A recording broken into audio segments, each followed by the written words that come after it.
Hello friends, welcome back to my channel. આજે આપણે બનાવશું મકાઈના પૌવાનો ચેવડો, જે ખૂબ જ મસાલેદાર, ચટાકેદાર, ક્રન્ચી એવો બનાવશું અને ખાવાની ખૂબ જ મજા પડી જાય. તો ચલો શરૂઆત કરીએ.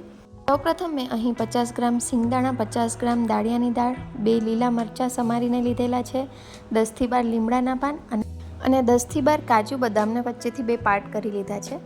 અહીં મેં કોર્નફ્લેક્સ લીધા છે, એટલે કે મકાઈના પૌવા, આવી 3 વાટકી લીધેલા છે. અહીં મેં પૌવાને ચાળી લીધા છે અને થોડીવાર તડકામાં તપાવેલા છે. હવે આપણે મકાઈના પૌવાના ચેવડા માટેનો મસાલો બનાવશું. તેના માટે 2 ટેબલસ્પૂન જેટલી ખાંડ, 1 ચમચી મીઠું, 2 મોટી ચમચી જેટલું લાલ મરચું પાવડર, 5 ચમચી હળદર, 1 મોટી ચમચી આમચૂર પાવડર, 1 ચમચી ચાટ મસાલો, 1 ચમચી સંચળ પાવડર, અડધી ચમચી જેટલો ગરમ મસાલા પાવડર.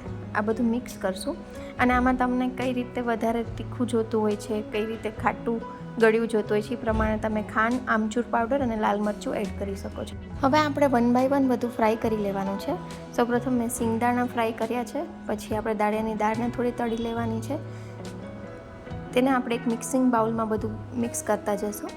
પછી કાજુ, બદામ એ ફ્રાય કરી લઈશું. તેની પછી આપણે લીલા મરચાં ફ્રાય કરશું અને હવે લીમડાના પાન પણ એકદમ કડક થઈ જાય, મરચાં બી એકદમ કડક થઈ જાય તે રીતે ફ્રાય કરવાના છે. અને 2 થી 3 ચમચી જેટલો આપણે જે મસાલો રેડી કર્યો છે તે આમાં એડ કરશું અને બધું મિક્સ કરશું.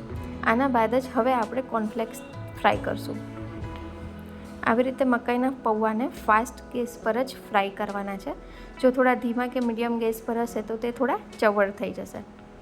એટલે ક્રિસ્પી બનાવવા માટે આપણે થોડું ફાસ્ટ ગેસ પર જ એને ફ્રાય કરશું. આવી રીતે બધા પૌવાને આપણે તળી લઈશું.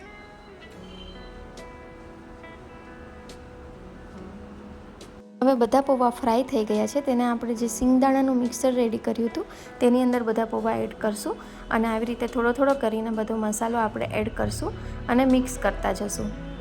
જો આ સમયે તમને થોડું વધુ તીખું કે ગળ્યું કરવું હોય તો તમે એ પ્રમાણે મરચું, ખાંડ કે આમચૂર પાવડર એડ કરી શકો છો. પછી આવી રીતે હાથથી બરાબર મિક્સ કરી લેશું. તો આપણો પૌવાનો ચેવડો તૈયાર છે, જે એકદમ ક્રિસ્પી બનેલો છે. તમે પણ જરૂરથી એક વખત ટ્રાય કરજો અને તમને મારી રેસીપી પસંદ આવતી હોય તો મારી ચેનલને લાઇક, શેર અને સબસ્ક્રાઈબ કરજો. Thank you.